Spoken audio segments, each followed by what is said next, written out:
Alright, so after this long week or two of pure bad luck, just to recap, I ended up replacing the wheel bearings as well as new coilovers and also axles. So by doing all that, I took the car for a drive and I noticed the check engine light was on, and I noticed it was a P2949, which voltage VTEC solenoid, which when I read up online, it could be a low oil, or the oil sensor pressure not working, or a wiring issue. When I actually pop up the hood, this is what happened. What I'm going to be doing today also is showing you guys how to install our Killswitch. I mean, mostly it's used on race cars in case of emergency or whatever, you just want to kill the power. But since I relocated the battery, it just sits like right underneath the turbo and well, the header or the manifold and the charge pipe, so, or dump tube. So it does get really hot, and I mean, I've had cases where I want to disconnect the battery after I turn off the car, and I had to either wait or put long sleeve and try to squeeze in through there, and well, I've burned myself a couple times. So I'm going to be installing one of these. Well, number one, looks cool, and I guess two, to actually make it functional. But yeah, guys, let's get it. Alright, so I do got some donor gauge wire over here. It's just jumper cables. So if you take this off, you should have the two nuts right here. So go ahead and put enough wire on each end. Alright guys, as you can see, my battery is down there. All the action's kind of going on right here.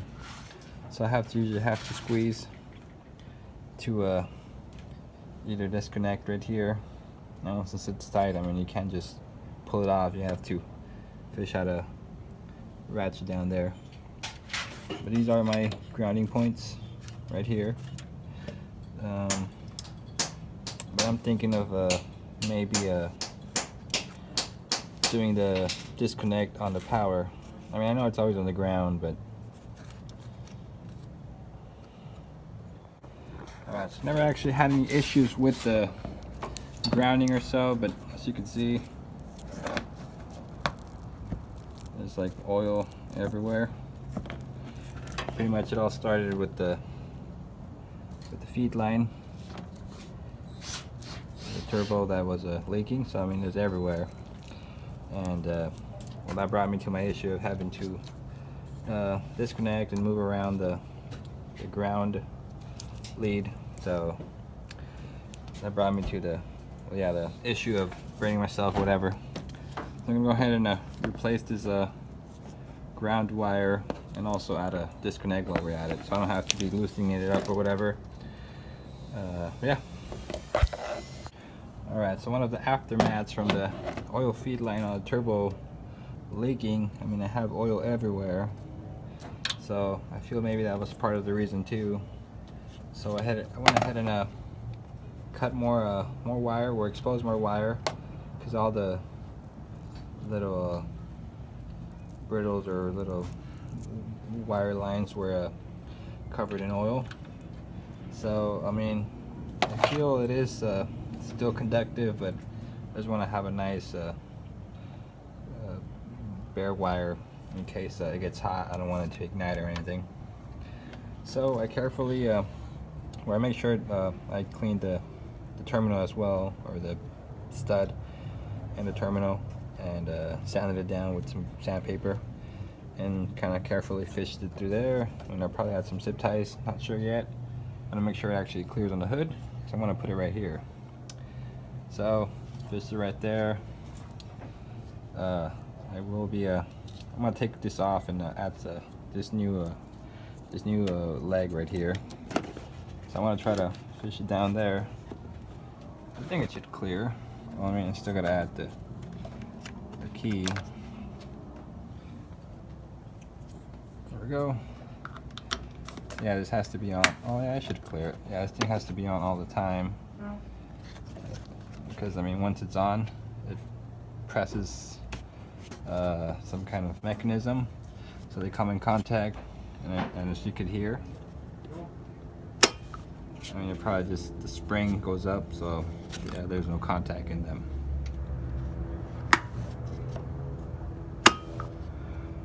But yeah, let me just kind of close the hood, make sure it closes, so that way I'm not wasting more time trying to make it flush and everything. So I guess let's see.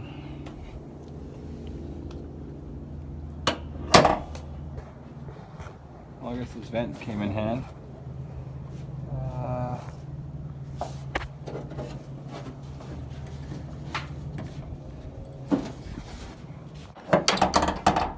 Alright, well, that's good news. Alright, so I guess we're gonna go ahead with plan A and make it work right there. I think it looks kind of cool. I mean, it's not really for security purposes. I mean, they could see it right there and they would know something's off.